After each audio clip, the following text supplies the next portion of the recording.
Hola a todos, queridos colegas, y muy buenas tardes aquí en España y resto de países en el viejo continente. Y muy buenos días para aquellos compañeros que estáis conectados al otro lado del Atlántico. Para el que no me conozca, mi nombre es Nasser Asmar y soy asesor científico y director del Departamento de Embriología aquí en Igenomics Headquarters en Valencia, España. Como os decía, es para mí un placer poder daros de nuevo la bienvenida un mes más a los martes de Igenomics. En la charla de hoy contaremos con unos ponentes excepcionales, como os dije al principio, a los que la mayoría de vosotros conoceréis. Y voy a comentaros muy brevemente en qué va a consistir esta experiencia. A continuación, la doctora Carmen Rubio, que es PGS Research Senior Director in Research and Development en Igenomics Headquarters, aquí en Valencia, en España, nos hará una exposición en unos 10-15 minutos de cómo está la actualidad del análisis embrionario de manera no invasiva. Una vez finalizado esto, contaremos, además de con la doctora Rubio, con buenos amigos y compañeros, entre ellos la doctora María Fernández, que es codirectora de la Clínica Ergo en Gijón, España, la doctora María Cecilia Cardoso, que es directora de laboratorio en Vida Centro de Fertilidade en Río de Janeiro, en Brasil, y el doctor Josu Franco, que es director de laboratorio y científico en Hospital Ruber Internacional en Madrid, España. Con ellos vamos a centrarnos en tres grandes bloques: el embriólogo, el embrión y el clínico. Cada uno de ellos nos comentarán lo que crean oportuno en los respectivos bloques de acuerdo con su experiencia inicial hasta el día de hoy.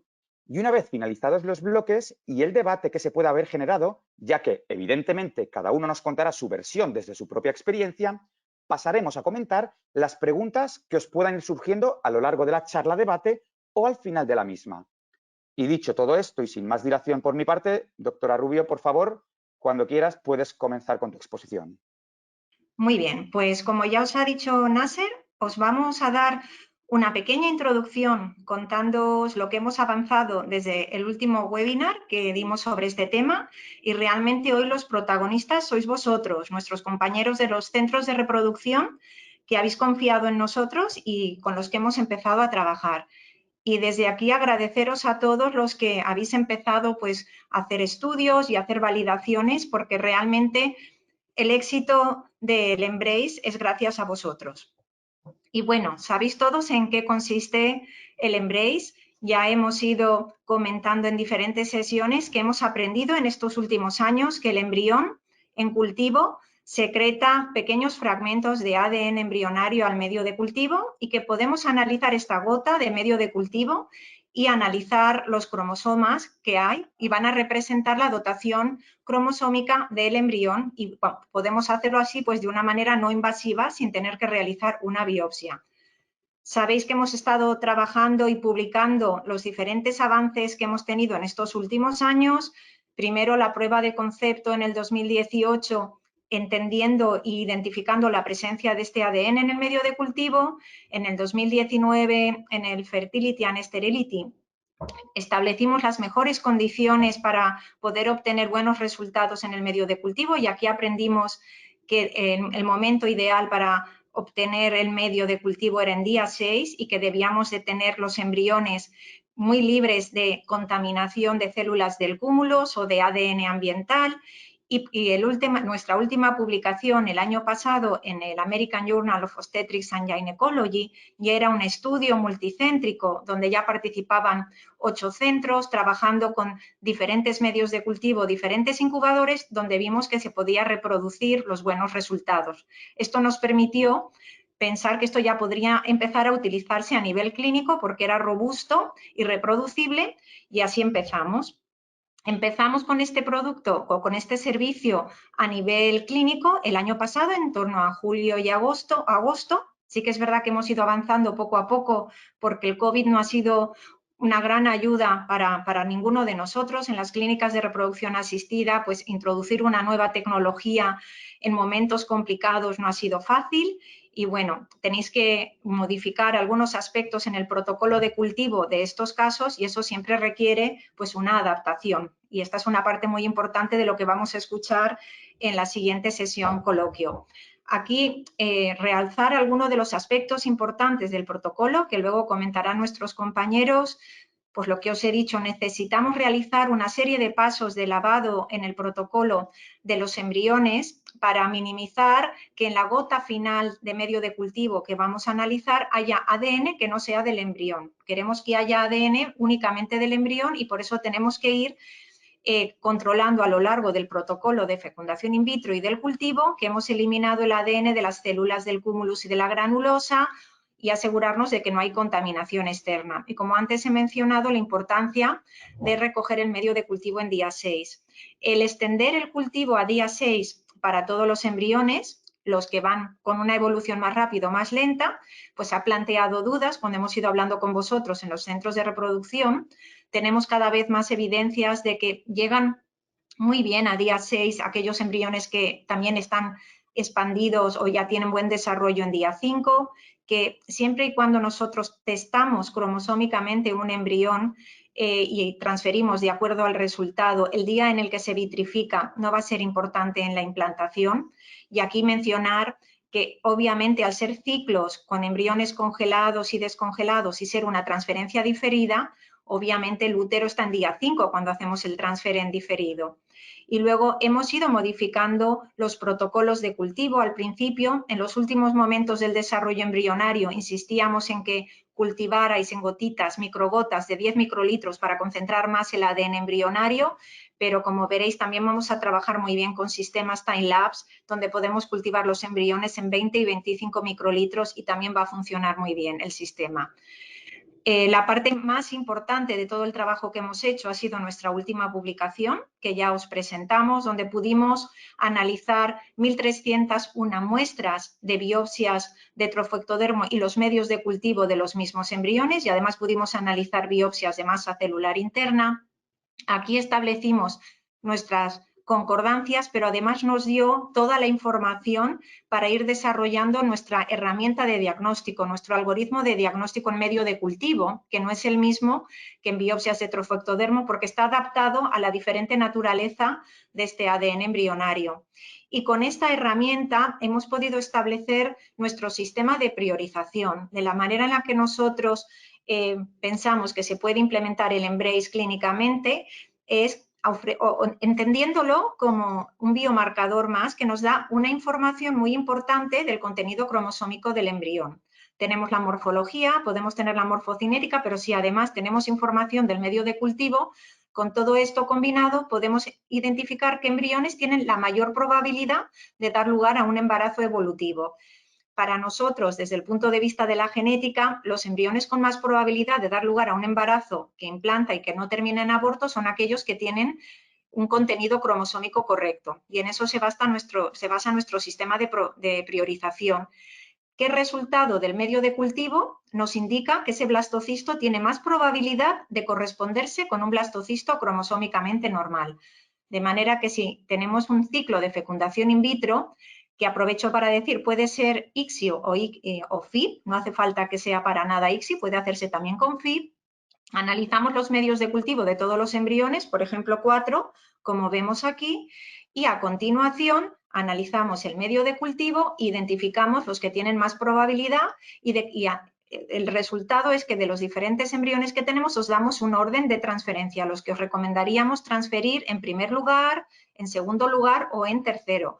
Puede coincidir que dos embriones tengan la misma prioridad porque tengan un resultado similar. Por ejemplo, aquí los dos números 1 corresponden a medios de cultivo cromosómicamente normales. Aquí habría que desempatar con la morfología o la morfocinética.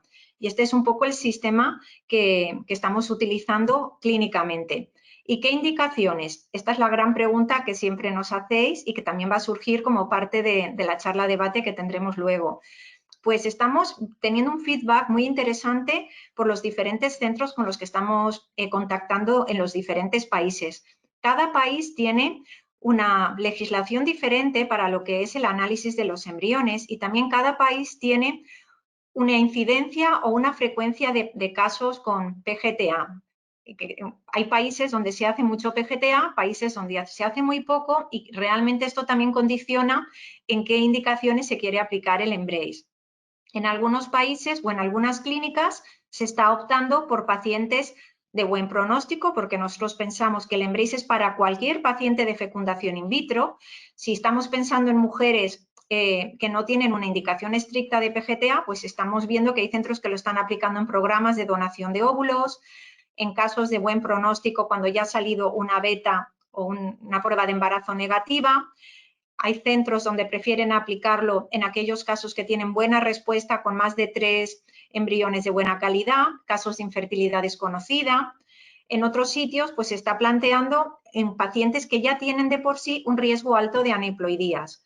Y esto nos está ocurriendo en países donde el PGTA no está muy extendido, en otros lugares donde la idea de descartar embriones no está muy bien aceptada y en estos casos la priorización es ir transfiriendo, no hay por qué descartar ninguno, pero transferir primero los que tienen más probabilidad de ser normales. En algunos lugares se ha optado por esta técnica en casos en los que se piensa que algún embrión no tiene calidad para poder soportar la biopsia, pero sí se puede hacer el análisis cromosómico en el medio y en este sentido también en la baja respuesta. Y bueno, pensamos que también hay un área interesante de aplicación en esos casos que a lo mejor, por ejemplo, no es edad materna avanzada, pero están en la zona gris entre 35 y 38 años. Y en general estamos viendo que los centros que están trabajando con nosotros en algunas ocasiones lo aplican en fallo de implantación, aborto de repetición. Aquí tenemos que pensar que hay muchas clínicas en el mundo que en mujeres de edad materna avanzada, aborto de repetición o fallo de implantación en la actualidad no están haciendo PGTA. Entonces, no quiere decir que esto esté sustituyendo al PGTA en su centro, sino que no están haciendo PGTA y sí que están pensando que hacer el Embrace puede ser interesante. Y bueno, estas son las clínicas que se han validado ahora con nosotros. Y aquí comentaros lo que para nosotros significa validación. Como habéis visto, es muy importante trabajar en unas determinadas condiciones en el laboratorio. Cuando contactáis con nosotros, os explicamos y os hacemos una formación de aquellos aspectos que son importantes en el laboratorio de fecundación in vitro para obtener un medio de cultivo que tenga ADN embrionario sin ADN externo. Y para eso, una vez empezamos a trabajar con vosotros, pues tenemos que hacer una pequeña validación comparando resultados de blastocistos vuestros con resultados del medio de cultivo siguiendo el protocolo. Y si superáis una concordancia por arriba del 80-85% con lo que sería una muestra del blastocisto, pues consideramos la validación óptima y ya se pueden comenzar a hacer ciclos. Y en ese sentido, en total, en los laboratorios de España hemos validado 18 centros, pues 2 de ellos están hoy con nosotros, Ruber y Ergo, y luego también hemos validado aquí clínicas de Austria y Alemania que nos envían las muestras a España. En Brasil tenemos 3 clínicas validadas y hoy con nosotros está María Cecilia de Vida. En Argentina también tenemos 3 clínicas validadas y en México una. Esto sería, aquí os estamos ofreciendo los resultados de las clínicas o de los países que somos de habla hispana y Brasil. No hemos incluido aquí ni Estados Unidos, ni Middle East, ni UK, porque hoy estamos todos hablando un mismo idioma. Y bueno, ¿cómo van estas validaciones? Pues aquí tenéis los resultados individuales por centro. Como veis, los centros no tienen problema en encontrar esta concordancia con las biopsias del trofoectodermo si se sigue nuestro protocolo. Y en la actualidad, con todos los casos que hemos validado, pues estamos teniendo una tasa de concordancia del medio de cultivo con el blastocisto del 85%, con lo cual estamos muy contentos. Y podemos trabajar con incubador convencional, con los benchtop, en microgota, y aquí tenemos un 84,9% de concordancia con el blasto, pero también estamos trabajando con varios laboratorios con Embryoscope y con ESCO. Y veis que también tenemos una tasa de concordancia muy alta, del 86%. Hemos aprendido que podemos adaptar el protocolo a diferentes tipos de incubadores, siempre y cuando a partir del día 4 hasta el día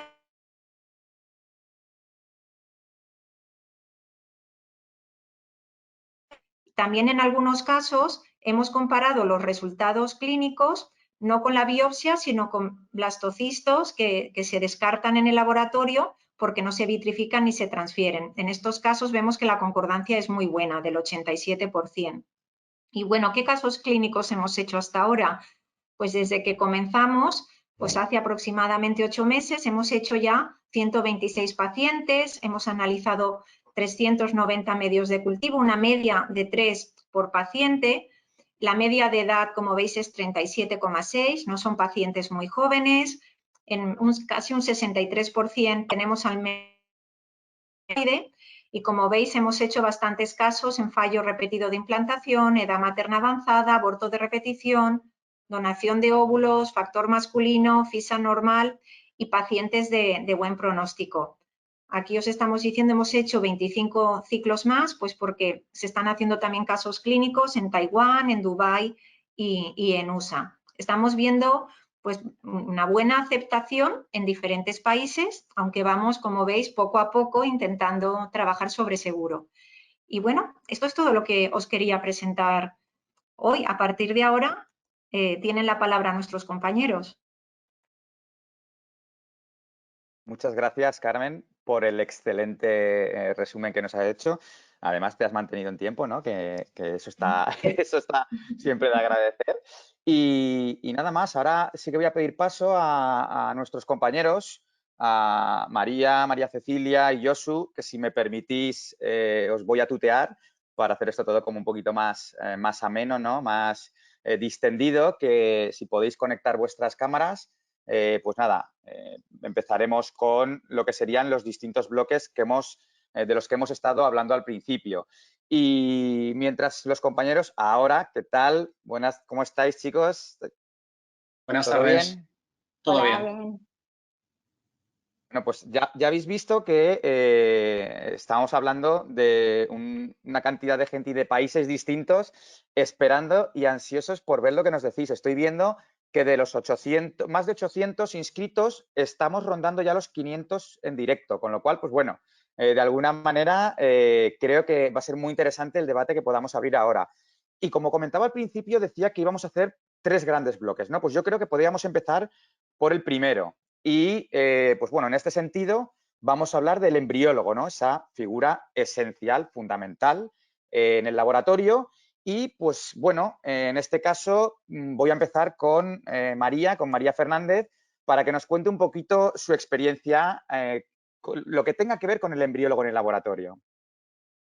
Muy bien, Nasser. Bueno, lo primero, dar las gracias, por supuesto, a la invitación por parte de Igenomix y con el resto de compañeros, que se está muy bien.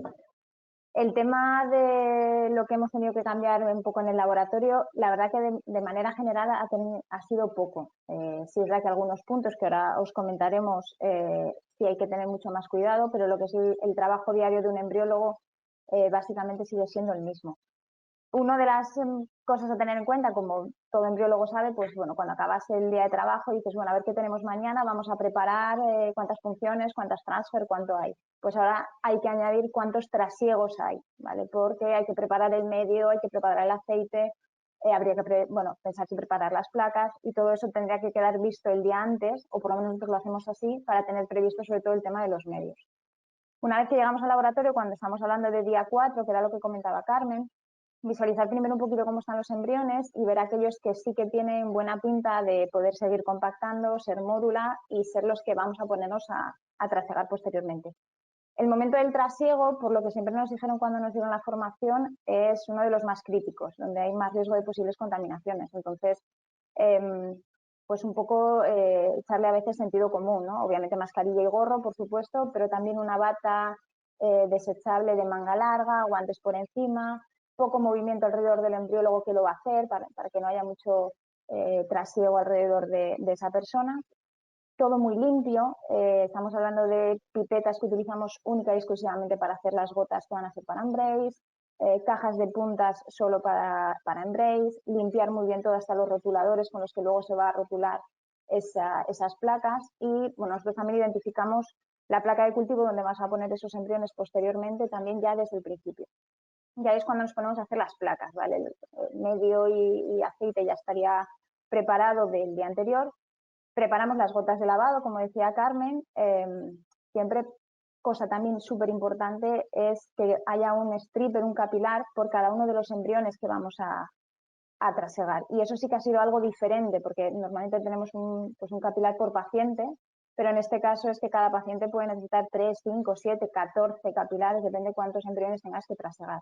Entonces esa era una cosa que sí que nos cambió la dinámica y había que pararse a pensar sobre todo al principio de cambiamos embrión, tiras capilar, pones otro y así sucesivamente.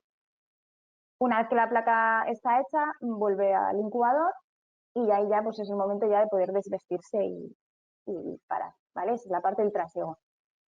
Hasta ahí pues es el único cambio. Es verdad que el laboratorio para durante ese ratito para poder hacerlo. También es un laboratorio pequeño, bueno, las condiciones las podemos manejar muy bien por ser pequeño, pero eso también requiere que ese ratito lo dediques única y exclusivamente en la cabina para eso. Pero aún así se hace rápido. Al principio lo haces con mucho miedo, pero luego coges soltura y se hace rápido.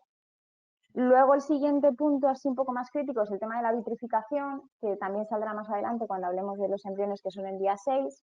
La vitrificación sigue siendo pues igual la técnica de vitrificación que la que teníamos, eso no hemos tenido que variar nada, pero también nuevamente hay que tener mucho cuidado porque hay que utilizar de nuevo un solo capilar cada vez que coges uno de los embriones que vas a llevar a vitrificar, porque si no vas a estar metiendo el capilar en las gotas sucesivas, con lo cual el tema de capilares es verdad que es una cosa importante a tener en cuenta.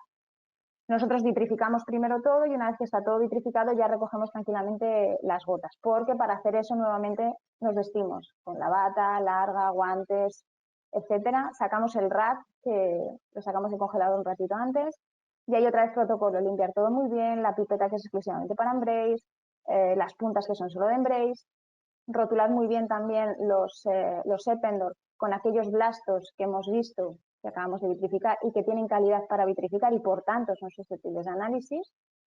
Y nos ponemos lo mismo, a coger la gota con una punta, con mucho cuidado, cuidado con el volumen. Hablaremos más adelante del tema del volumen, que a nosotros la verdad que no nos dio tampoco un mayor problema, que fueran gotas de 10 microlitros. Vimos que las tasas de blasto seguían siendo igual de buenas, que el comportamiento de los embriones era exactamente igual. Y bueno, manejar, pues acostumbrarte a manejar una gota un poquito más pequeña. Pero por lo demás, ahí sí que no hubo mayor cambio. Y bueno, una vez que está la gota recogida, va al congelador y esperar un día hasta salir al día siguiente. Así que así como grandes cambios en el laboratorio, básicamente eso, vestirse mucho, mucho cambio de capilar, que al principio dudabas pero que no se te puede olvidar, y muy poco movimiento por el laboratorio a poder ser para que sea todo lo más simple posible. Muchas gracias, María. Excelente exposición. Lo que veo es mucho trasiego, ¿no? Básicamente.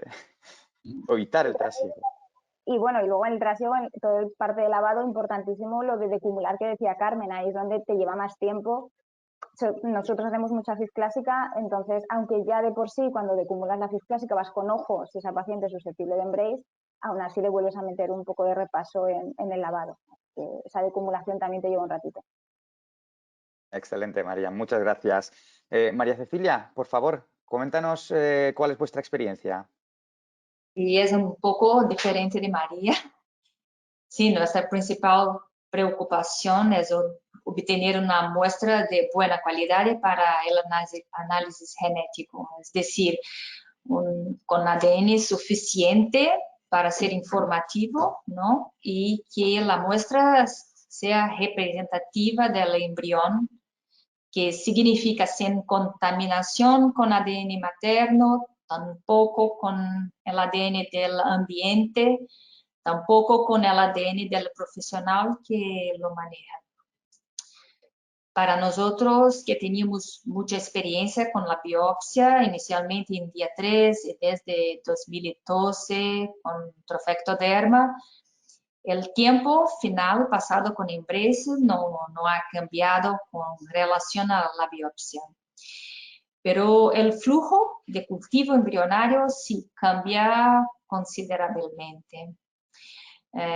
Por lo tanto, para obtener esta muestra de buena calidad, introdujimos algunas medidas en los cultivos para Embrace.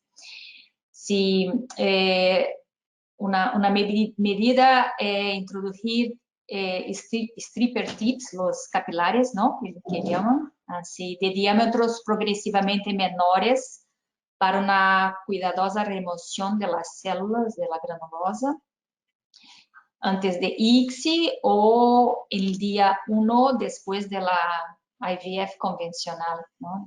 La IVF clásica, para evitar la contaminación con material materno. Antes usábamos solo 150 micrómetros y ahora además pasamos los ovocitos en el tipo de 140, 135 o incluso 125 a veces, ¿no? Micrómetros para certificarnos que hayan retirado todas las células de la granulosa. Para evitar la contaminación con el entorno del laboratorio, limpiamos la workstation con una solución de DNase y RNase, muy costosa, que no teníamos la costumbre de usar. Y después expusimos la área de trabajo a la luz UV durante 10 minutos, siempre antes de la manipulación, cualquier manipulación para embreos. Y en el día 3, para preparar las placas de cultivo y las placas de lavado. En el día 4, para lavar los embriones y pasarlos a las placas con las gotas de 10 microlitros.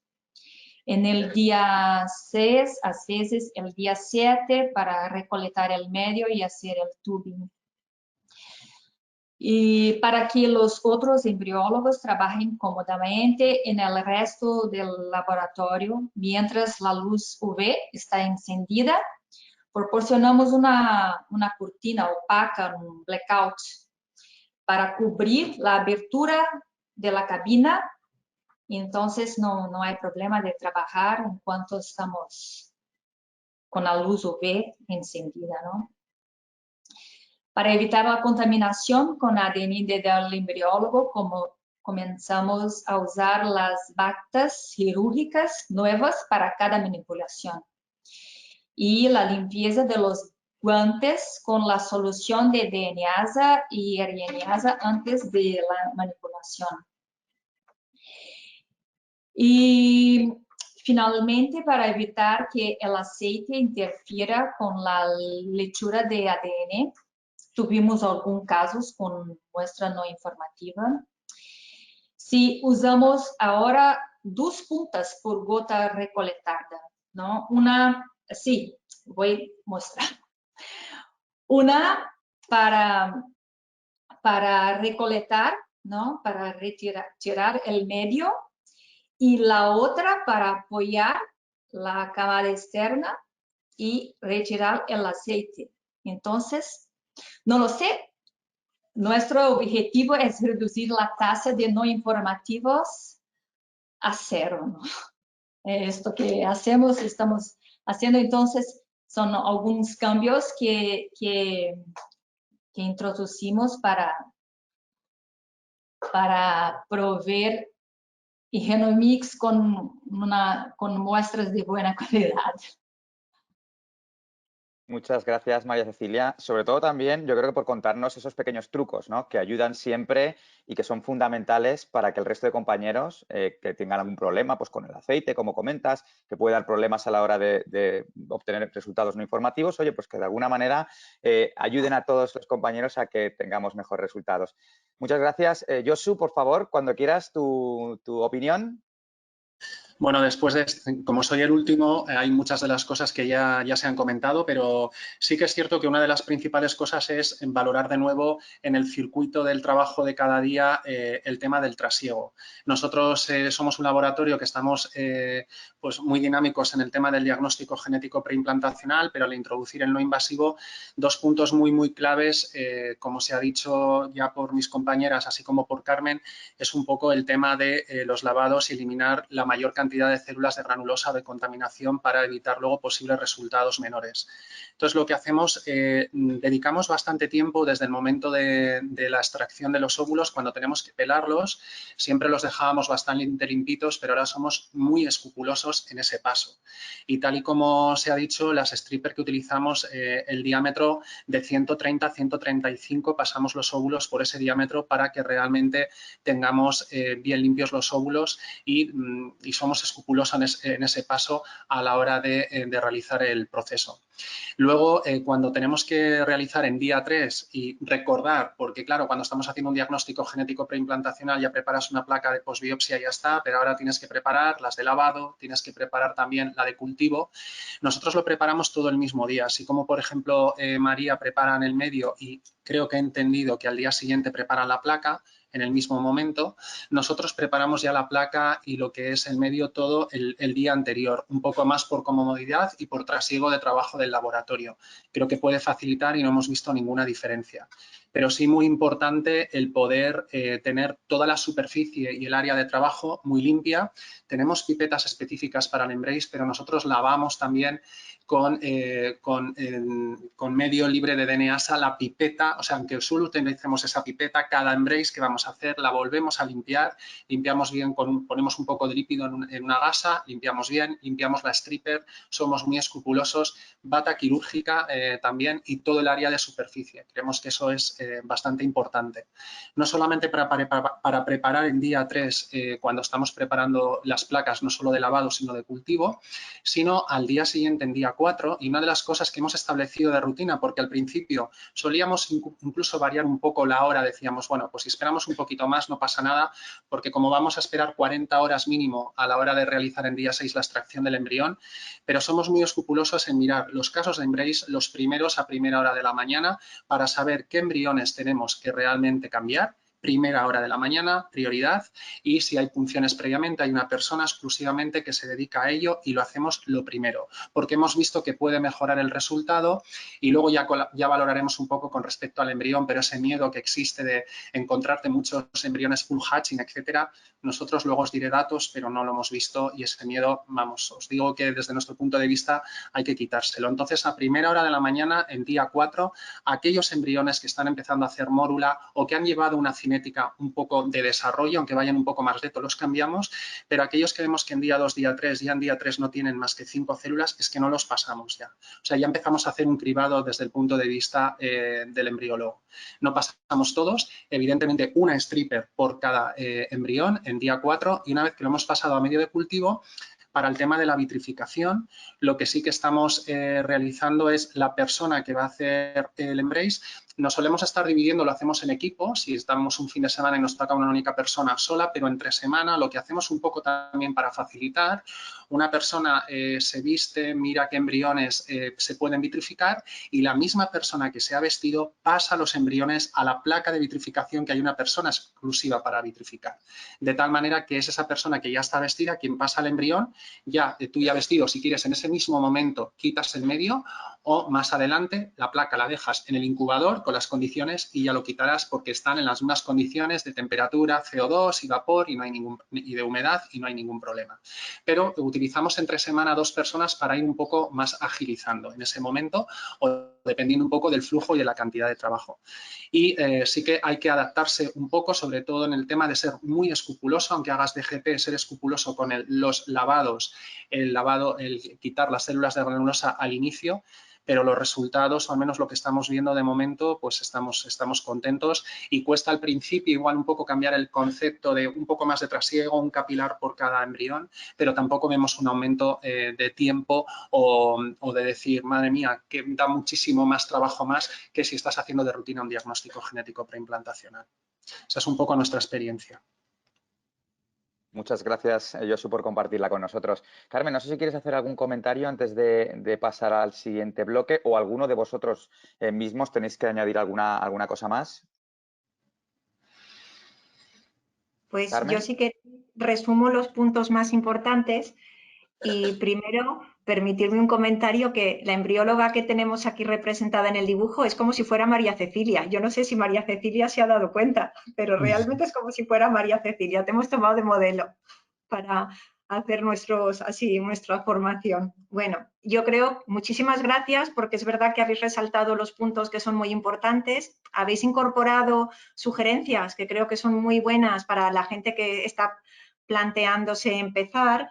Mucha gente nos pregunta siempre el tamaño del capilar y siempre decimos que cada uno lo tiene que adaptar, pero habéis ido haciendo comentarios muy buenos.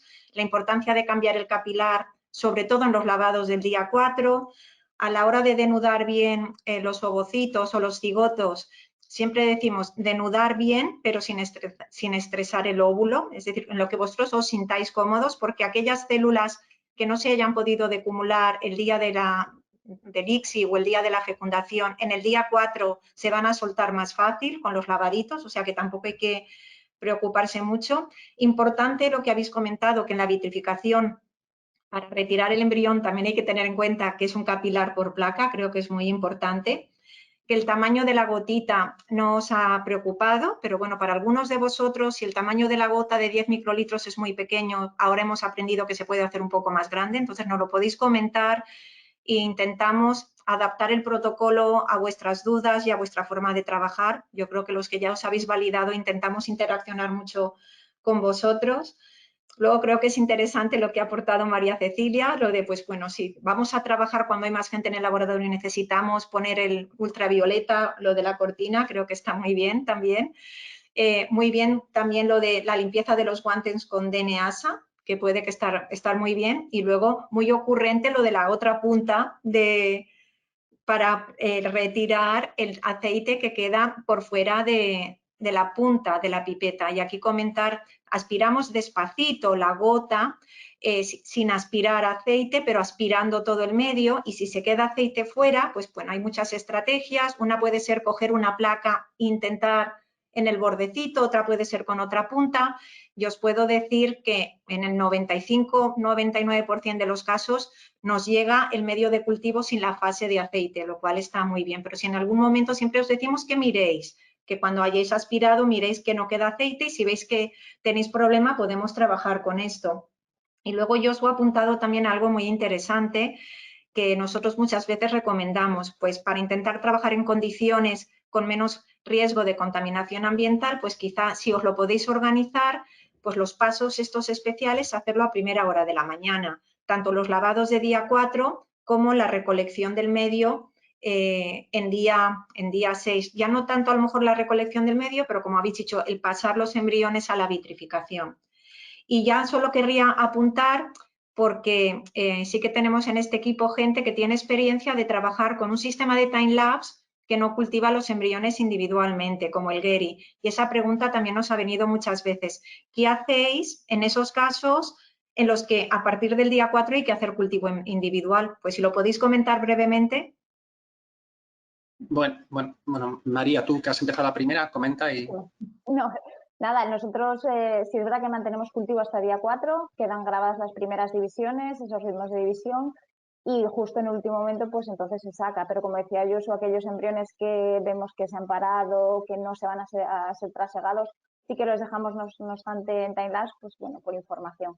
Pero los pacientes también lo entienden, el hecho de que en día 4 hay que sacarlos, es que no. Ahora mismo, hasta donde yo sé, no queda más remedio, pues con las placas de Geri, lo que nos toca.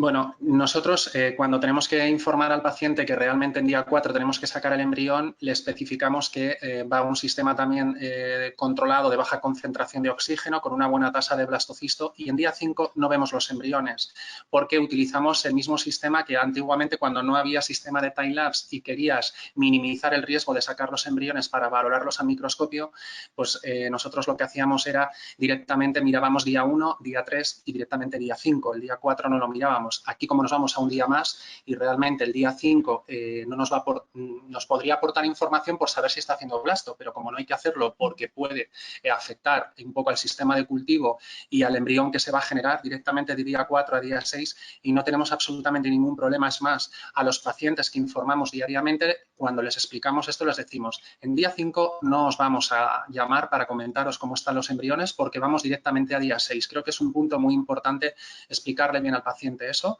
que realmente no hay ninguna variación y que en día 5 no se llama a los pacientes para informarles, porque realmente no vamos a ver los embriones para no tocarles y mantener el cultivo en las mejores condiciones. Y no tenemos desde luego ningún problema con los pacientes en ese sentido.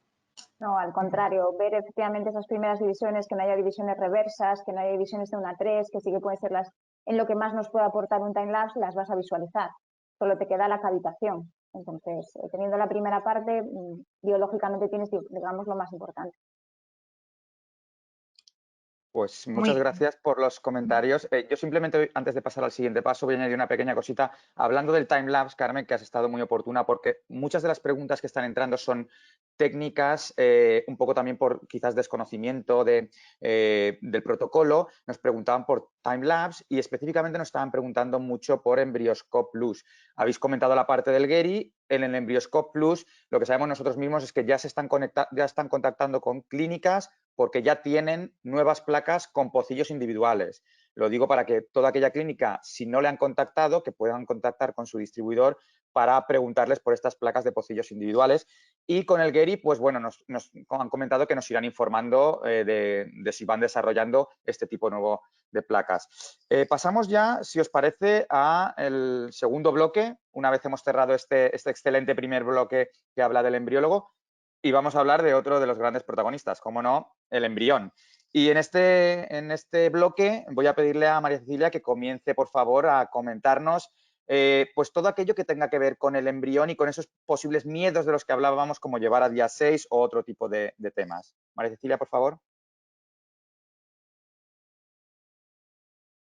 Bien, diferente de Yosu y María, aún no tenemos el time-lapse, pero tenemos la filosofía del non-disturbing culture, es decir, manipular lo menos posible y someter los embriones a un mínimo de cambios de temperatura, pH, osmolaridad, humedad.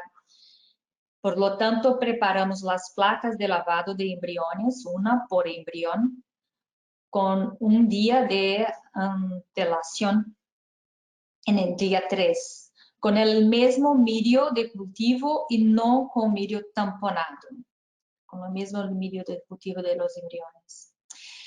Y hace mucho tiempo no clasificamos en el día 3 los embriones que están en cultivo hasta blastocisto.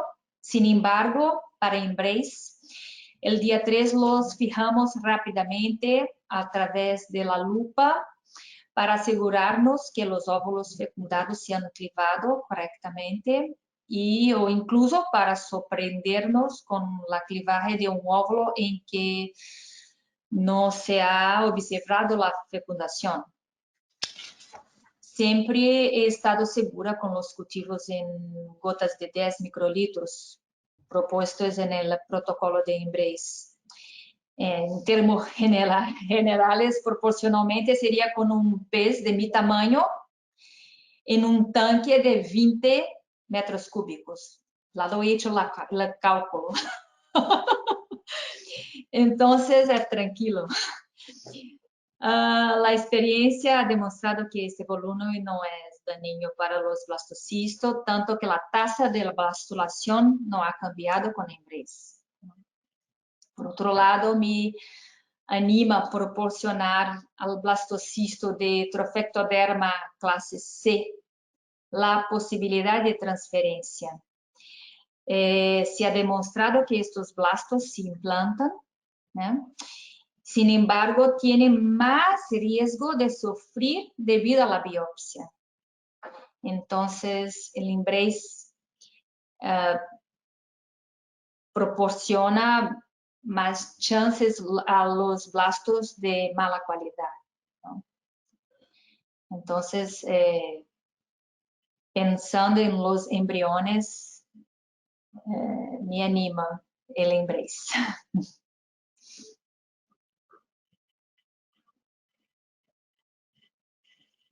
Gracias, María Cecilia, por tu opinión. Excelente como la anterior, por supuesto. Y le quería pedir a Yosu que nos diera la suya acerca de lo que rodea al embrión, ¿no?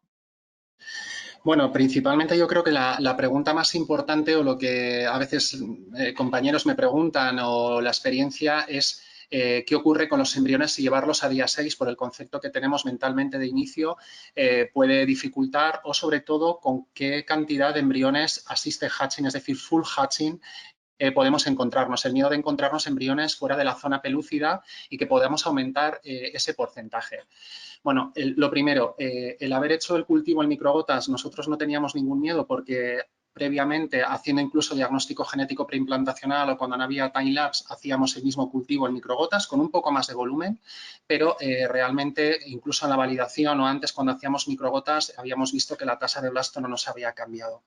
Y lo que he hecho es un poco calcular qué tasa de blastocisto en día 6 realmente ha hecho Assisted Hatching entero y tenemos un 7% solamente de los embriones que nos llegan a día 6 están totalmente fuera de la membrana. No nos da miedo porque realmente muchas veces cuando hacemos biopsia regularmente ocurre que hay embriones que te los encuentras igual o los llevas a día 6 o están fuera, o cuando tienes un embrión que está en fase de expansión 5 y lo vas a biopsiar, realmente por el tipo de embrión lo tienes que sacar fuera de la membrana para hacerle el flicking. Y cuando hemos vitrificado y desvitrificado ese tipo de embriones, a la hora de transferirlo, no hemos visto ninguna diferencia en la tasa de embarazo o de resultado. Entonces, analizando y viendo un poco el miedo ese que existía y que nosotros ya vimos que la tasa de blasto era igual, hemos analizado la de Assisted Hatching entero y realmente es de un 7% que me parece bastante baja. No es lo que podíamos pensar o la imagen poder tener, madre mía, voy a tener el 30, 40 o 50% de los embriones fuera de la membrana, con lo cual yo creo que es un dato importante para quitar ese miedo. Y luego también lo que he visto es que normalmente los que estamos acostumbrados a hacer biopsia, siempre cuando vemos un embrión expandido en día 4, que está con expansión de 4 o ya expansión de 5, decimos, lo vamos a biopsiar. Y lo biopsiamos por una forma rutinaria de técnica, pero lo que estoy viendo un poco analizando es que cuando lo llevamos a día 6 tenemos blastos con una mayor cantidad de células y los blastos son espectaculares y son igual de buenos que en día 5, con la diferencia es que tenemos mayor cantidad de células y tenemos trozos que son espectaculares. Y en día 5 eran muy buenos y podían ser buenos, pero en día 6 hemos visto una mayor cantidad de células. Con lo cual ese miedo que podía existir hacia día 6 de tener una menor tasa de blasto, de que haya blastos que se nos vayan a degenerar porque hicieran más contracciones o no, no lo hemos visto. Y lo que os digo, el porcentaje de embriones que están fuera de la membrana nos parece muy bajo, un 7%, y también lo tenemos exactamente igual que cuando hacemos DGP y tenemos buenos resultados. Con lo cual, vamos, no hay que quitar ese miedo a llevar los embriones a día 6. Estupendo, Josu, muchas gracias, porque muchas veces vemos que ese es el primer miedo al que nos enfrentamos a la hora de dejar embriones a día 6. Y comentaba antes con María justamente que pues, en un análisis hecho en Estados Unidos con análisis de PGTA, resulta que el 50% de PGTA se está haciendo ya en día 6. Al contrario de lo que pudiéramos pensar, que es que pues, la mayoría tiene que ser día 5 y día 6 es más escaso. Estupendo. Pues María, por favor. Bueno, yo al igual que mis compañeros, la verdad que la experiencia nuestra con blastos en día 6 está siendo muy buena. Debemos de pensar quizás también un poco en el tipo de medio de cultivo que se está utilizando. Nosotros utilizamos medio continuo y que además estamos refrescando el medio en cuarto día, porque a veces nos preguntaban si ese medio no podría agotarse, si en sexto día pues la cantidad de sustancias de desecho que generan los embriones podría ser en detrimento para el embrión. Ahora sabemos que obviamente los medios continuos están mucho mejor preparados, pero es que encima los está refrescando en día 4. Incluso hubo algún estudio que salió eso ya hace tiempo que parecía que mejoraba incluso la probabilidad de llegar a blastos si se refrescaba en día 3, día 4. La experiencia nuestra, estamos haciendo ese cambio de gota precisamente porque lo requiere la técnica. Los blastos, una parte eclosionados, es verdad, otros no. Tenemos una tasa bajita tipo Josu, eso es cierto, pero bueno, se manejan. Y sí es verdad que a veces en día 5 blastos que no estarían para biopsiar, los dejas un día más, los dejas a día 6 y han dado ese empujón, ese estirón que necesitan una cantidad de células más grande, les ves mejor la masa celular interna, tienes más información que creo que antes igual no los dejamos por el miedo a día 6 y esto nos lo ha quitado. Y al igual que decían ellos, el tema de un embrión que de primeras para biopsiar está un poco de calidad justita, y que no sabes por dónde entrarle, si un trozo por un lado o por otro, y que en esa parte del resultado tampoco te vas a quedar tranquilo, el Embrace te permite darle esa oportunidad. Lo hablamos el otro día cuando tuvimos la reunión y creo que fue una frase muy buena que tuvimos todos, que es que criterio para hacer Embrace es aquel criterio que aportes a tus embriones que pueden ser vitrificados. Si consideras que el embrión tiene calidad para ser vitrificado, el tipo de tratamiento requiere que se vitrifique, la pareja individualizar es el que tiene, etcétera. Si es vitrificable, es analizable. y ves que el embrión no lo irías a vitrificar, no lo analices. Pero lo otro es darle una oportunidad adicional. Y eso en día 6 te lo permite. A veces embriones que van un poquito más lentos, en día 5 no hubieses dado mucho por ellos, llegas a día 6 y oye, pues tiene mejor cara. Y entonces es un poquito todo eso. Pues muchas gracias, María, por tus comentarios. Carmen, ¿tienes un pequeño resumen corolario para hacernos del bloque? Claro, la verdad es que nos lo estáis poniendo muy fácil porque lo estáis comentando todo y la experiencia es muy positiva y podéis pensar que esto está amañado, pero bueno, hemos elegido aquellos compañeros que empezaron antes a trabajar con nosotros y que tienen más experiencia, pero bueno, abiertos a comentar todo lo que os pasaba. Lo de las gotitas en medio de cultivo, pues sí que es verdad que cada vez la gente le ve menos problema a cultivar en una gotita pequeña. Yo creo que con los primeros centros con los que empezamos a hablar, este sí que podía ser un problema, pero ahora realmente, pues como habéis comentado, eso nos ha preocupado mucho y la preocupación más grande siempre es lo del cultivo extendido a día 6. Y creo que habéis aportado cosas muy interesantes con respecto a esto. Tenéis una buena tasa de blastocisto, os da posibilidades de pensar en analizar algún blastocisto que con el PGTA igual os daría miedo hacer la biopsia. Comentar lo que habéis dicho, que si a lo mejor esto os ha llevado en algunos casos de PGTA incluso a hacer más biopsia en día 6 porque los embriones tienen más células. En este sentido, por nuestro lado, para un mismo volumen de biopsia, en día 6 hay más cantidad de células y el diagnóstico genético va a ser más robusto, incluso en la biopsia de PGTA, y eso lo hemos visto, menos no informatividad en biopsias de día 6 porque hay más células, y esto está muy interesante, la verdad. Muchas gracias por aportar el dato de los embriones que tenéis hatchet, porque esta es una pregunta muy habitual, y lo que habéis dicho de que como estáis habituados y hacéis PGTA a vitrificar embriones hatchet, pues que bueno, que esto tampoco os preocupa y esto es un dato que nos ayuda mucho, seguro que al resto de compañeros. Y básicamente esto, o sea, yo creo que lo habéis resumido muy bien y que son los dos aspectos más complicados. Estupendo, Carmen. ¿Tenéis algún comentario más? Josu, María Cecilia, María, pasamos al tercer y último gran bloque. ¿Sí? Pues bueno, vamos con él ya para finalizar, por desgracia, pero bueno, volveremos más adelante. Vamos a ir con el tercer gran bloque. Si hemos hablado del embriólogo, hemos hablado del embrión, debemos hablar del clínico, ¿no?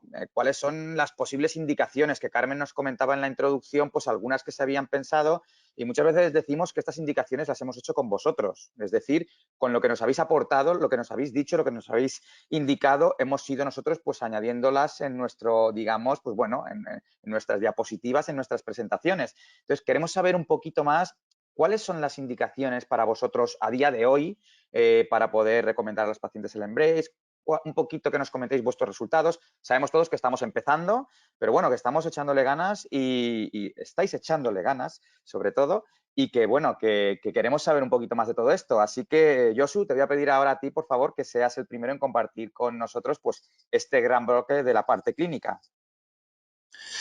Bueno, pues lo primero cuando vas a introducir una determinada técnica, lo primero es pensar, bueno, hacia dónde lo vamos a enfocar. Y hay algo yo creo que es importante que tenemos que tener todos claro, sobre todo con el inicio de esta técnica, ¿no? Que es uno, bueno, o al menos nosotros así lo hemos tomado, también lo ha dicho Carmen y creo que tanto María Cecilia como María pensamos lo mismo, es un nuevo marcador de selección.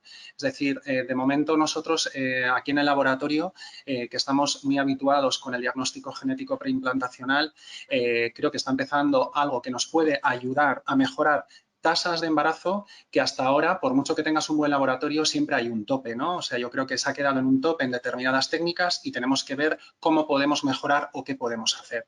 Y nosotros es la visión que empezamos a determinar con el Embrace.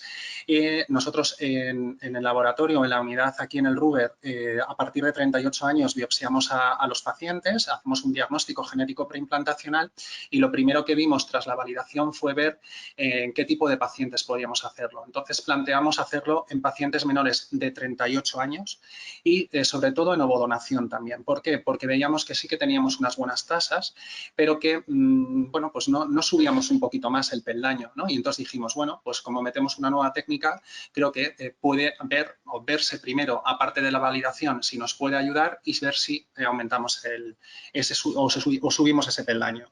Y la verdad es que estamos contentos porque, bueno, ya he dicho antes que el porcentaje de blasto no nos ha cambiado, tenemos aproximadamente un 65-70% de blasto, un 7% de blastocistos que son hacheados, pero bueno, yo me voy a mojar un poco en resultados, un poquito os voy a decir que he hecho un poco de estadísticas, que es un poco lo que interesa, ¿no? En pacientes menores de 38 años sin ovodonación. Bueno, nosotros en fecundación in vitro convencional, cuando teníamos pacientes menores de 38 años, pues la tasa de embarazo clínico que teníamos era de un 56% y comparándolo con ese mismo rango de pacientes menores de 38 años y que estamos haciéndolo ya con Embrace, pues estamos en un 65%, ¿no? De los primeros datos que ya estamos haciendo bastantes y esa es un poquito la diferencia. Entonces vimos que, bueno, que en este tipo de pacientes podíamos subir ese peldaño que realmente estábamos pensando. A nivel de ovodonación teníamos una tasa de embarazo clínico en el último año pues de un 72%, que está muy bien, pero bueno, pues dijimos, vamos a ver si en ovodonación podemos subir, porque a veces incluso transfiriendo un embrión de muy buena calidad, aunque no hagas un diagnóstico genético preimplantacional, realmente pues no aumentamos, ¿no? Y hemos hecho en ovodonación y de momento de los que hemos transferido y estamos en un 80%. Parece que ha subido un poquitito más ese porcentaje a nivel de embarazo clínico. Y lo que nos interesa es verlo en comparativa un poco, pues menores de 38 años en Embrace nos ha dado un 63 y en PGTA nos está dando entre un 59 y 60%. Ahí no vemos esas diferencias significativas, la única diferencia es que no tienes que biopsiar. Pero a mí lo que más me interesaba, aparte de esos resultados, es ver qué subjetividad te puede dar, ¿no? Un poquito el embriólogo, los embriólogos, porque sabemos que tenemos subjetividades entre laboratorios y dentro del mismo laboratorio, aunque establezcas un protocolo, siempre hay una pequeñita diferencia o hay una pequeña percepción entre embriólogos. Y entonces, bueno, pues cada vez que tenemos un resultado, lo que hacemos en los compañeros es ver que si no tuviéramos el resultado del Embrace, ¿qué embrión seleccionaríamos para transferir? Y hemos visto que hay una subjetividad de un 27%. Pero aparte de la subjetividad de que transferiríamos igual a veces otro embrión que el Embrace nos podría decir o por prioridad, a mí lo que me interesa es el error de selección. Es decir, si yo transfiero directamente un embrión que lo transfiero porque creo que morfológicamente y cinéticamente pues me ha dado y me gusta, si realmente el que he transferido pues era anormal. Y de momento hemos visto que hubiéramos tenido un 9% de error en la selección de primera transferencia de embrión. Y ese porcentaje de 9% pues puede estar relacionado con lo que os he dicho al principio. Es decir, teníamos una tasa o bien en fecundación in vitro, en ovodonación, que creíamos que era muy buena, pero haciendo esto estamos como aumentando hacia ese porcentaje, hacia un 8 o un 10% más. Y de momento los datos apuntan hacia esos datos. Entonces, para nosotros eso sirve un poco de selección para poder mejorar al menos por transferencia y en la primera los resultados. ¿Cómo explicarlo a los pacientes? Bueno, pues si tú a los pacientes lo explicas desde el inicio, que es un marcador de selección, que estás haciendo un screening y que no es un diagnóstico completo, la aceptación por parte del paciente está siendo muy buena. Pero yo creo que es muy importante dar la información muy clara y eso es importante. Porque si al final creemos que va a ser un diagnóstico y le decimos que haciendo esto pues vamos a encontrar realmente todos los embriones o te va a dar el diagnóstico exacto, ahí es donde puede haber un poquito el error. Y la percepción por parte del paciente, la verdad es que está siendo excelente. Y eso es un poco lo que puedo contar. Luego, si queréis sobre porcentajes o qué hacemos con determinados porcentajes en el debate lo podemos hacer, pero bueno, para dar paso a mis compañeras y no ocupar todo el tiempo. Pero esos son un poco los porcentajes que os puedo dar y un poco la percepción que estamos viendo nosotros. Y los clínicos, la verdad es que están recibiendo, al menos aquí en el Ruber Internacional estamos viendo, pues eso, que estamos recibiendo más información, podemos explotar más los datos, a veces poder dar alguna explicación más o un cambio en la selección de un embrión, que eso yo creo que es algo muy importante, o empezar a eliminar cada vez más la subjetividad desde el punto de vista no invasivo. Muchas gracias, Josu. María, por favor. Bueno, y un poco la línea de Josu, sí es verdad que hemos notado una tasa más alta de embarazo por Embrace, lo hemos comparado con la tasa habitual y con los casos que habíamos hecho de PGT.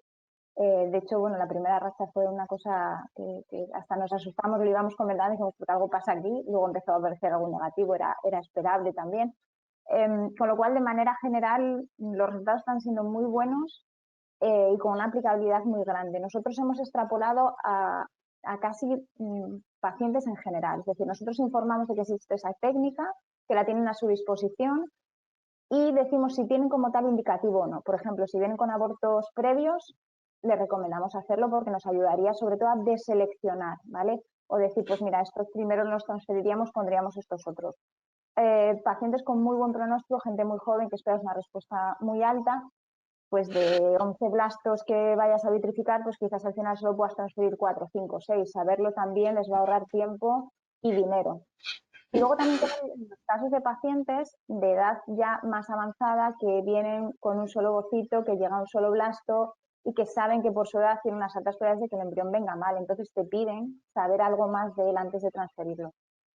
Son un poco amplios, digamos, los puntos de aplicación, pero al no tener que dañar en ningún momento el embrión va a seguir su ritmo normal, muchos pacientes acogen a ello y lo acertan muy bien. Nosotros, bueno, hablamos con los pacientes ya en la primera visita, lo hacemos desde el laboratorio, informamos de los embriones todos los días, con lo cual hay muchos ciclos que sobre la marcha, según cómo los vas viendo, deciden si hacer Embrace o no. Oye, pues van unos cuantos bien, pues entonces seleccionamos para ver sobre todo cuál podemos descartar. Y luego también el post, es decir, la entrega de esos resultados. Obviamente, incluso se llevan a veces impresiones de ver los cromosomas que pueden estar bien, que pueden estar mal. Cuando ven un embrión que es normal, pues perfecto, no hay mucha discusión que dar, pero te hacen muchas preguntas sobre los demás. Ocurre lo mismo con el PGTA, el estándar también lo hacen, pero quizás con el Embrace aún preguntan más por ser esa técnica nueva. Pero de manera general, bueno, nosotros es raro el ciclo que no quiera hacer Embrace, no porque nosotros se lo estemos no solo informando de que existe esa posibilidad, sino de que ya vienen con ello leído y preguntan si esa técnica como tal la podríamos aplicar en su caso, en qué consiste, si el embrión sufre algo y poco más. Muchas gracias, María. María Cecilia, por favor.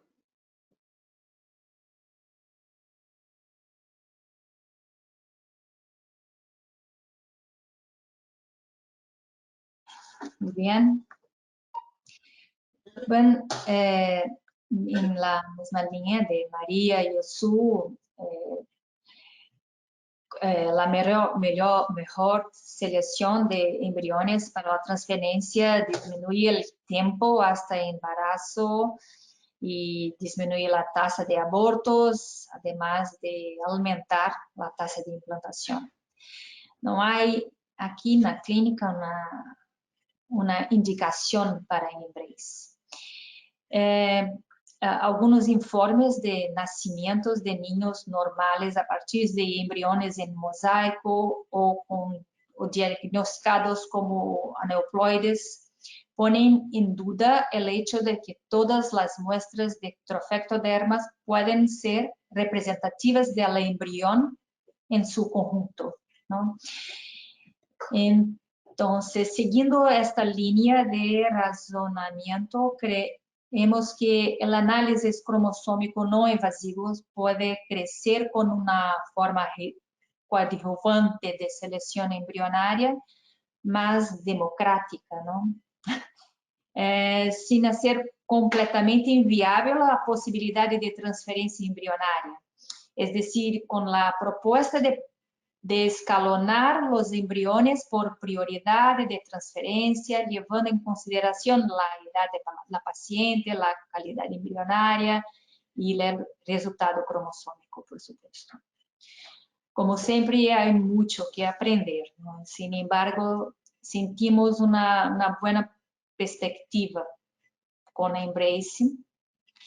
Voy a compartir con ustedes una experiencia que tuvimos recientemente, un caso de 3 embriones de una mujer de 38 años.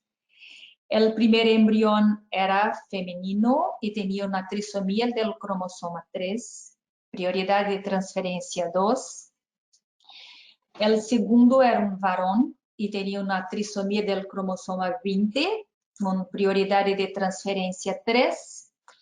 Y el tercer fue no informativo y tenía prioridad de transferencia 1. Sugerimos a la pareja que hiciera biopsia del embrión cuyo resultado no fue informativo, pero la pareja decidió hacer la biopsia de los 3. La trisomía del 3 femenino en Embreys resultó en un euploide femenino en biopsia. La trisomía del 20 masculino en Embreys mantuvo el diagnóstico con la biopsia. Y el no informativo en Embreys resultó en euploide masculino, es decir, ha mantenido la misma prioridad del Embreys, la biopsia. Hay quienes dicen que estamos experimentando con nuestros pacientes, pero esto no es cierto. Las pruebas son lo suficientemente robustas en términos de precisión, como lo demostró Carmen en su presentación, y María con sus resultados. Y las pruebas son suficientes. Además, hubo un largo periodo de validación, ¿no? Y como ocurre con cualquier examen o tratamiento que involucre genética, no hay respuestas 100% seguras, ¿no? Aún. Entonces, sigo con esta línea. Aquí no hay una indicación para Embreys. Estamos aprendiendo con Embreys y seguimos con las biopsias también. Es decir, que el PGT ha cambiado de nombre, no es más diagnóstico y ha cambiado por una razón, ¿no? Es PGT, es un test que hay dudas también en este test y hay algunas dudas que seguimos aprendiendo, ¿no? Entonces, vamos a continuar aprendiendo y intentando sugerir a nuestros pacientes los mejores embriones para que el embarazo se llegue lo más rápido posible. Muchas gracias, María Cecilia, por compartir las experiencias y, bueno, y este caso que habéis tenido últimamente y por, evidentemente, las explicaciones. Carmen, ¿quieres hacer algún comentario acerca de este bloque? Sí, hago un pequeño resumen, como antes, y, bueno, agradeceros que hayáis compartido vuestros resultados y, bueno, son excelentes y bueno, pues os damos la enhorabuena por esto.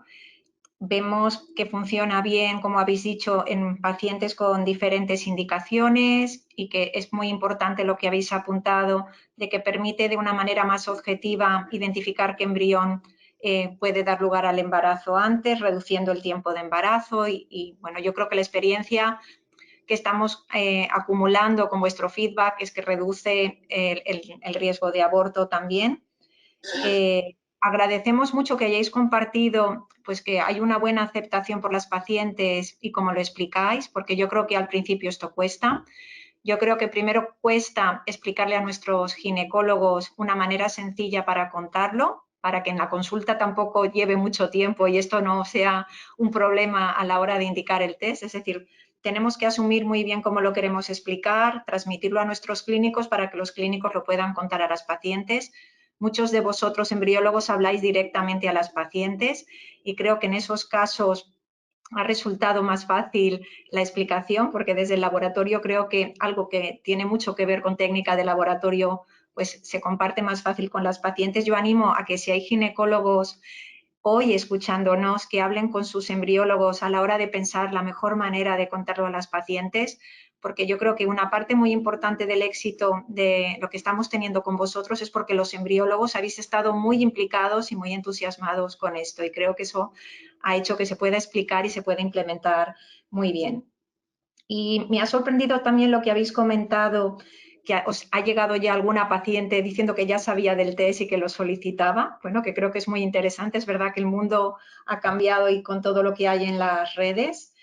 Y bueno, también ha apuntado María Cecilia un concepto que está llegando al PGTA invasivo, que es la priorización. La priorización la escuchamos ahora en todas las ramas del conocimiento, no solo en medicina y en genética, y al final, pues con el PGTA, pues llegará un momento que también sabemos que hay gente que se plantea transferir en mosaicos de bajo grado, incluso segmentales, algunos tipos de segmentales, y eso está ahí, sabemos que tienen sus posibilidades. Y muchas gracias, María Cecilia, por comentar el tema de las biopsias, pues porque también con Josu y con María en algunos casos se ha ido haciendo alguna biopsia para ir viendo al principio, sobre todo, cómo entender los informes, y creo que todo pues, nos ha ido ofreciendo información muy importante. Yo os animo a que comentéis con vuestro laboratorio de diagnóstico, pues el de María Cecilia es Igenomics Brasil, yo soy María con nosotros. Cuando tengáis algún caso, pues yo creo que una parte muy importante es la buena comunicación, que siempre comentamos los resultados, cómo lo ves, este caso, y bueno, yo creo que con eso estamos mejorando mucho la manera de enfocar los resultados. Y nada, agradeceros que hayáis compartido la experiencia con todos nosotros, la verdad, que estamos aprendiendo mucho también y enriqueciéndonos con vuestra experiencia. Y sobre todo que cuando uno empieza con una técnica nueva, que sabe que va a ser complicada, que no todo el mundo va a estar de acuerdo, pues tener vuestro apoyo, habéis compartido mucho entusiasmo con nosotros, y aquí estáis gente que habéis sido muy entusiasta, y yo creo que eso nos ha reforzado la idea de seguir ante algo nuevo, ¿eh? De verdad que me emociona decirlo, porque no es fácil empezar con algo nuevo. Sabemos que nos vamos a enfrentar a mucho debate y a mucha crítica, pero vuestro entusiasmo nos ha animado mucho, o sea que os lo tengo que agradecer mucho. Muchas gracias, Carmen. Está haciendo emocionarme a mí también. Chicos, ¿queréis comentar alguna cosa de esta última parte? O si queréis pasamos con algunas de las preguntas.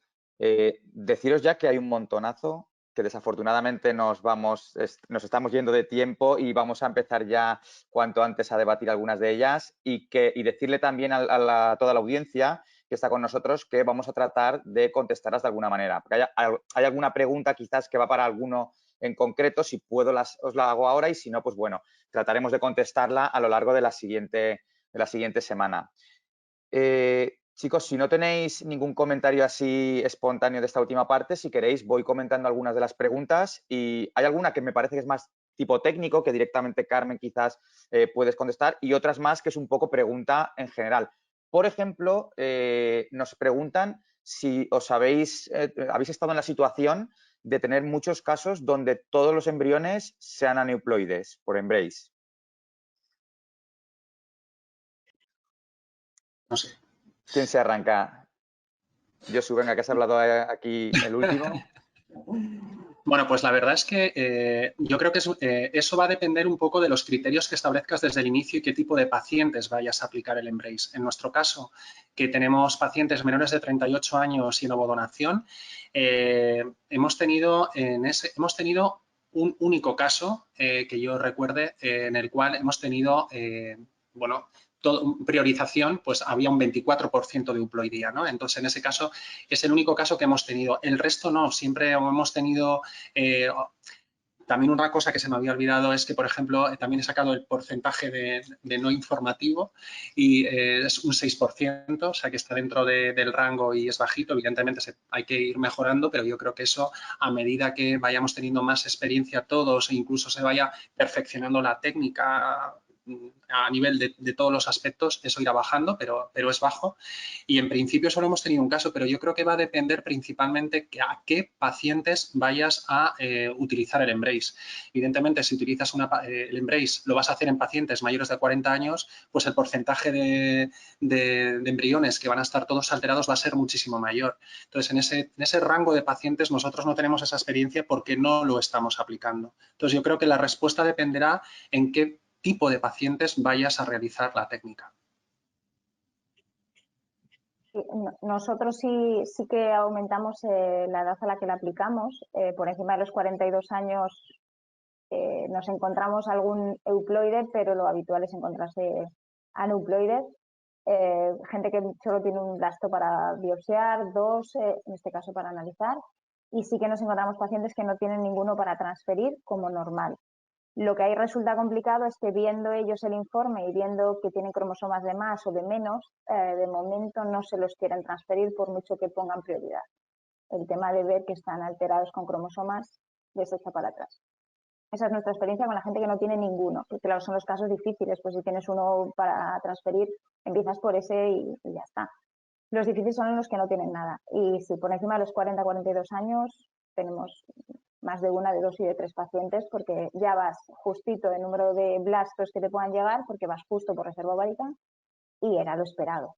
Y ahí cuesta, y ahí no se quieren transferir. Sí, nosotros no tenemos pacientes que han transferido embriones con alteraciones. Acá no, los médicos no están seguros de hacerlo, ¿no? Pero las pacientes preguntan, sí, porque las pacientes saben que hay relatos y llegan con esta duda, ¿no? Entonces estamos discutiendo cada vez más o qué hacer con los embriones y no simplemente descartarlos, ¿no? Pero no tenemos la experiencia de transferir. La mayoría de las pacientes o todas las pacientes cuando tiene todos los embriones aneuploides prefieren intentar una otra vez a seguir, por ejemplo, con una ovodonación y intentar en cuanto la reserva ovariana se queda, ¿no? Nosotros vemos la misma respuesta que haciendo un PGTA de biopsia. Si el resultado son todos alterados, nadie se los quiere poner. Con el resultado de Embrace ven las cromosomopatías que tienen y no se los quieren poner. Yo creo que aquí añadir que estamos haciendo estudios tipo non-selection study, donde se transfieren los embriones en base a la morfología sin saber el resultado del medio, y pues cuando tengamos los resultados de este estudio, realmente estamos haciendo 2 non-selection studies, sabremos un poco qué embriones, qué alteraciones en el medio son más compatibles con una buena tasa de embarazo. Así, a nivel general, con lo que tenemos ahora, pues sabemos que tenemos una tasa de euploidía alta para embriones con alteraciones segmentales, sobre todo con duplicaciones. Y cuando hablamos con vosotros lo comentamos mucho, la tasa de euploidía de un embrión con una duplicación en 1 o 2 cromosomas es prácticamente la misma que la de un embrión euploide. Entonces, esos casos tienen una buena prioridad porque muchas veces una duplicación es como una replicación prematura de esa región del cromosoma. Entonces, pues bueno, hay algunas cositas, lo que os digo, que es muy buena la interacción porque no podemos medir todas las aneuploidías de la misma manera, pues como pasa en el PGTA, María, como has dicho, no es lo mismo una trisomía pura para el cromosoma 18 que un mosaico de bajo grado para el cromosoma 4. Es decir, todo esto un poco también lo intentamos representar de alguna manera en la tasa de euploidía para que os ayude a identificar cuáles se podrían llegar a transferir basada en esa tasa de euploidía. Y en general es lo que decimos, si la tasa de euploidía en términos generales es mayor del 50%, sabemos que tenemos ventaja sobre lo que haría el azar. Si está por debajo del 50% es cuando ya podemos tener esas dudas. Pero bueno, como decís, si una pareja dice yo lo que quiero es tener transfer, que sabemos que nos encontramos con todo esto, pues no me quiero hacer otro ciclo, es mi última oportunidad, pues simplemente es informar del riesgo. Y eso yo creo que también es importante. Si te transfieres un embrión con 42 años sin PGTA y sin nada, tienes menos información que si ya sabes en el medio, pues qué riesgo tiene. Si el riesgo de ese embrión está de acuerdo a lo que sería el riesgo general de tu edad, o decir, bueno, es menos, está un poquito mejor. Pues estas cosas son las que tenemos que ir viendo, ¿no? Cómo las adaptamos a la rutina clínica. Y qué tipo de aneuploidía también, ¿no? Exacto, exacto. Y por ejemplo, el caso que comenté, una triploidía del 3, sí es seguro de transferir, porque si es la triploidía de 3 mismo, no va a haber implantación, ¿no? Exacto. Muy bien, pues vamos con la siguiente pregunta y nos preguntan, valga la redundancia, que si en vuestro protocolo estáis haciendo criotransferencias en día 5 o día 6 de preparación endometrial. Yo creo que a veces también es importante el ver la parte endometrial y la parte de lo que es el embrión en sí, ¿no? Entonces, contadnos, por favor, cómo estáis haciéndolo vosotros, por favor. Lo estamos haciendo exactamente igual que cuando hacemos un diagnóstico genético preimplantacional, es decir, embriones que están biopsiados en día 5 o que llevas a día 6, los embriones que son euploides, lo que hacemos es transferir en día 5. Es decir, un embrión en día 6 biopsiado o de Embrace, lo estamos transfiriendo con una receptividad endometrial de día 5. No esperamos a día 6 porque también hay artículos ya que están publicados en los cuales si esperas a día 6 la ventana de implantación puede acortarse y la tasa de implantación disminuye. Con lo cual seguimos haciendo la transferencia de embriones en día 6 en día 5 de preparación endometrial. Nosotros estamos haciendo la misma recomendación que hacíamos después de los PGTAs, que era hacer estudio de ventana de implantación antes de transferir un euploide. Con los que estamos transfiriendo siempre según resultado de ERA. Así que lo que el ERA dice, si el ERA dice que es normal, va a ir en día 5, 5 y medio, 6, lo que nos diga. Nosotros también. Gracias, estupendo. Nos preguntan también, en caso de embriones no informativos por Embrace, ¿vuestra experiencia actual cuando habéis tenido es hacer PGT, hacer biopsia, y esto siempre, a veces o nunca? Nosotros de momento en los que nos salen no informativos lo estamos haciendo la biopsia porque queremos, bueno, pues por tener más información, igual en un momento determinado cuando ampliemos igual la N, pues realmente igual decidimos que no hace falta en función un poco de la edad de la paciente o la tasa, como he dicho antes, menores de 38 años, igual tienes un no informativo y te dan que ese embrión tiene una tasa de euploidía de un 50-59% en relación a la edad de esa paciente. Pero de momento las pacientes que tienen no informativos sí que quieren saber qué es lo que pasa con ese embrión y nosotros de momento lo estamos biopsiando. Tuve unas 2 pacientes que tenían otros embriones en euploides, entonces no hicimos la biopsia. Pero cuando tenemos no tenemos embriones euploides o tenemos uno solo, sí hacemos la biopsia. Nosotros hemos tenido muy poquitos no informativos. Todos en esas mismas cohorte había al menos un euploide, con lo cual la transferencia está prevista o ya ha sido de uno de los euploides. El no informativo queda ahí esperando a ver en qué queda esa primera transfer. Y solo hemos tenido un caso de una pareja que tenía 2 embriones analizados, uno alterado y el otro no informativo. Hablamos con la pareja y ellas han decidido que se lo van a transferir sin hacer biopsia, una cosa que se consensúa con ellas. Asumen el riesgo y van a hacerse un no invasivo en semana 10, pues por temas de coste, porque no querían que los embriones se tocasen. Entonces, ese va a ser el único caso que vamos a transferir una vez que organicemos un poco de tiroides, que lo haremos próximamente. El no informativo será el primero. Yo, por dar un poco más de dato, os he dicho que antes había un 6% de no informativo y de lo que hemos biopsiado, el 44% de los no informativos eran euploides. Con lo cual, de momento, nosotros creemos que es un porcentaje, bueno, porque está muy bien y de momento esa información sí que nos aporta y, de hecho, aunque luego expliquemos bien al paciente, el paciente quiere saber, porque como tenemos un rango de edad de pacientes que son más jóvenes, no de 40 a 42, hay muchas parejas que de 35, 36, 37 que quieren tener más de un hijo. Si solo tienes un euploide y tiene un no informativo, también quiere saber, porque tarde o temprano, si se quedara embarazada, luego ese no informativo, te digo yo que esa paciente va a exigir saber el resultado genético, al menos como estamos trabajando nosotros en el hospital. Entonces, de momento lo estamos biopsiando y tenemos un 44% de euploidía. Excelente. Pues, sintiéndolo mucho, vamos a tener que ir finalizando, pero no me gustaría dejar pasar alguna pregunta más que se ha repetido un poco acerca también directamente de vuestra experiencia y luego le preguntaré a Carmen alguna más técnica que nos están haciendo. Chicos, nos preguntan también si vosotros hacéis assisted hatching o ya no hay necesidad, o ¿qué es lo que estáis haciendo vosotros para este tipo de casos? Bueno, en el protocolo está prohibido hacer assisted hatching. En el protocolo de Embrace, porque se vio, y un poco de las publicaciones, pero esto lo podrá decir incluso Carmen, el hecho previamente de otros grupos o cuando se ha empezado a iniciar el tema del no invasivo y se hacía assisted hatching, no se veía un aumento luego en la proporción o cantidad de ADN que se podía ver e incluso, bueno, pues se podía perjudicar. Y nosotros no hacemos assisted hatching. Y yo soy muy pro assisted hatching porque en los DGPs lo hago, pero en el Embrace no lo estoy haciendo y los resultados están siendo buenos. Y aparte que el protocolo te dice que no lo hagas.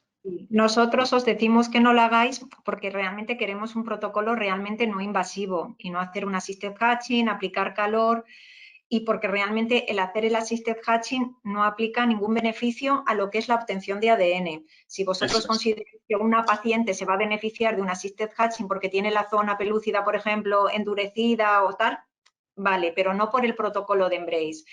Y luego también decimos que no se haga porque así, si hiciéramos assisted hatching en día 3, ahí sí que tendríais muchos fully hatched en día 6, pero siempre decimos no os preocupéis por los fully hatched porque el porcentaje va a ser bajito porque al no hacer el assisted hatching, el hatchet biológico es más, aparece en menor frecuencia. Esto es un poco la idea. Lo que has comentado, Carmen, aparte... Perdón, María. No, pienso que la pregunta es para los embriones desvitrificados, ¿no? No para el Embrace, pero bueno, para la transferencia. Para los embriones desvitrificados, eso iba a ir al apunte que iba a hacer. Nosotros hacemos assisted hatching a todos los embriones desvitrificados y le hago un buen hatching. Pero lo hago una vez que está vitrificado. Es decir, cuando haces un DGP y haces un hatching, pero a la hora de desvitrificar amplías la zona pelúcida y sobre todo porque, bueno, pues hay veces que incluso nosotros como estamos aplicando a novodón o si vienen de ovocitos vitrificados y luego llevas hasta día 6, vuelves a vitrificar el blastocisto. O sea, ese embrión ha sido vitrificado ya y proviene de una célula también vitrificada. Y ya hay artículos que te dicen que existe un endurecimiento de la zona pelúcida y por sistemas de time-lapse se ve muchas veces que, bueno, pues hay embriones que realmente no hacen el assisted hatching entero porque se quedan como si tuvieran un cinturón. Entonces, bueno, pues nosotros ya todos los embriones que desvitrificamos hacemos un hatching más grande. Entonces lo hacemos posterior. Claro, post recogida de medio y asociado a tener mejores resultados con la vitri, no con el Embrace. Sí, es decir, cuando hemos vitrificado el embrión y tenemos que desvitrificarlo para transferir, es en ese momento de la desvitrificación cuando hacemos el hatching. Sí. Excelente. Pues estamos sobre el tiempo, con lo cual, si os parece, y como decía anteriormente, se nos han quedado muchas preguntas en el tintero, pero que vamos a tratar de darles seguimiento a lo largo de la próxima semana. Sí que os quería pedir que por favor nos dierais un poquito, un último minuto de oro, que se suele decir, ¿no? Y que en resumidas cuentas nos digáis un poco, pues todo esto que nos habéis dicho durante hora y media que hemos estado aquí, pues bueno, que nos lo tratéis de resumir en 1, 2, 3 minutitos, como veáis oportuno. Como he empezado el primer bloque con María, si no te importa, María, ¿quieres ser tú la primera que nos comente, por favor? Sí. Bueno, un poco el resumen de la experiencia que estamos teniendo es que está siendo muy buena, que se coge muy fácil la rutina. En los laboratorios de reproducción se trabaja muy bien, es simplemente poner 4 pinceladas más de ser más estrictos en la limpieza en determinados momentos. Los pacientes lo están acogiendo tremendamente bien, pero sí es verdad que requiere mucha explicación, necesitan mucho tiempo para entenderlo tanto antes como durante, como después cuando se les explican los resultados. quizás más que con el PGTA porque esto es nuevo y de la otra manera siempre conocían a alguien que lo había hecho, pues quizás de Embrace no tanto. Los datos parece que están siendo mejores en general, nos está pasando a todos que los datos que teníamos comparado, vamos a decir, con PGTA, con lo cual algo nuevo tiene que haber ahí para que en principio embaracen más. Y nosotros el punto de vista es simplemente decir precaución, vamos a observar, vamos a coger datos. Cuando tengamos una N entre todos suficientemente grande para comparar qué tasas de embarazo nos da algo que está informado del ADN completo de un embrión, porque realmente está analizando todo el ADN que está produciendo un embrión y no solo unas células concretas, quizás ahí sí podamos pensar como una técnica como tal, sin tener que estar comparando con lo que nos informa una biopsia o no biopsia, por eso, porque es completo. Entonces, yo creo que la clave va a ser seguir esperando a datos de embarazo y si los datos de embarazo por euploide Embrace son más altos que por euploide PGTA, algo más nos estará aportando que una biopsia puntual. Pero eso ya es una opinión un poco más subjetiva clínica. Muchas gracias, María. María Cecilia, por favor. Sí, la técnica no invasiva es una técnica más, ¿no? Y tenemos que estar abiertos a todos las herramientas para mejorar los resultados. Y simplemente no hacerlo es no aprender, no estar abierto a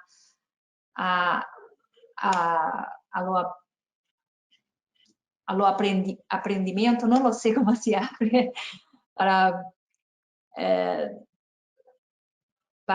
entender la fisiología, la dinámica del embrión. Entonces, son herramientas a más para entendermos la dinámica del embrión. Y a cada día me sorprendo con novedades que los embriones tienen a nos decir, ¿no? Entonces, estoy sin palabras, porque me ven las palabras en portugués y no consigo concatenar en español, pero lo que tengo a decir es que es muy importante no comparar las técnicas, cuál es la mejor o la peor, sin estar abierto para aprender con ellos, ¿no? Muchas gracias, María Cecilia. Josu, por favor.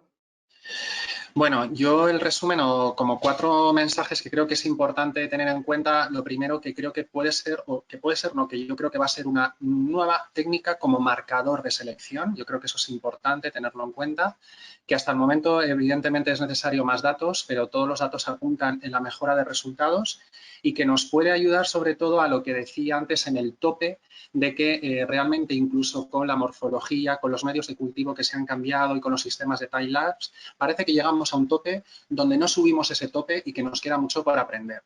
Creo que estas nuevas técnicas y sobre todo cómo avanza la medicina y la ciencia hacia el no invasivo puede ayudar a empezar a mejorar ese tipo de técnica. Siguiente mensaje, que tenemos que quitar el miedo a llevar los embriones a día 6, que es una metodología que al final, si tienes una buena estandarización en el laboratorio y una buena tasa de blasto, hay que quitar ese miedo, que no va a haber tanto assisted hatching entero en los embriones y que realmente tenemos que seguir implicados en sacar datos e ir mejorando entre todos para ver realmente que podamos dar una mejor oferta al paciente, que de eso se trata. Ese sería un poco el resumen. Muchas gracias, Josu. Carmen, por favor, para finalizar ya y para poner el broche de oro a lo que ha sido el debate de hoy. Pues bueno, no quiero hablar mucho porque hoy los protagonistas seréis vosotros y yo creo que se quede el mensaje que habéis dado. Yo solo 2 ideas, decir que esto es trabajo en equipo, que sale bien cuando por todos lados se trabaja bien, decir que hemos aprendido, que ya tenemos mucho aprendido, que nos queda mucho por aprender y sobre todo yo creo que de aquí a un año que nos veremos las caras seguro, diremos, pues ya entendemos un poco más de dónde viene el ADN, porque ahora tenemos toda la curiosidad de lo que estamos viendo por qué se produce. Entonces, bueno, trabajo en equipo y ahora nos queda esa curiosidad de entender qué pasa, por qué el embrión se libera de estos fragmentos de ADN, que para nosotros esto era algo insospechado hace unos años. Pues la verdad es que no nos queda más que daros las gracias a todos. Carmen, brillante como siempre, y María Cecilia, Josu, de nuevo, de parte también de muchos de los compañeros vuestros con los que he hablado durante estos días, diciendo que, oye, que gracias por poneros delante de la cámara y ofrecer pues lo que estáis haciendo vosotros, que pues igual no todo el mundo le apetece estar contando pues las intimidades de su laboratorio, ¿verdad? Y sobre todo con cosas nuevas, cosas que te pueden desmarcar de una clínica de otra. Y bueno, como decía Carmen, eso es un trabajo en equipo y al final, María, comentabas, ponemos datos juntos, vamos a ver qué resultados salen. Tenemos por ahí, Josu, un abstract en la R aceptado, con lo cual Carmen está con los non-selection studies que nos ha comentado. Esperamos estar en breve pudiendo daros buenas y nuevas noticias.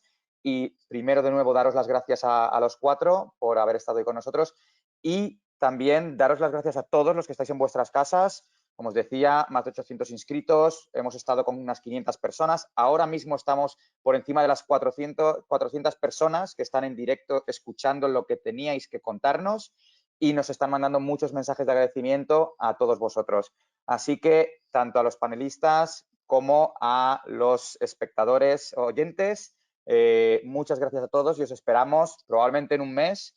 En apenas 2 semanas estaremos dando información de cuál va a ser la próxima charla. Gracias de nuevo a todos y muy buenas tardes, buenos días a los que estéis viéndonos desde el otro lado del Atlántico. Buenas tardes. Buenas tardes. Cuidaros Chao. mucho. Adiós.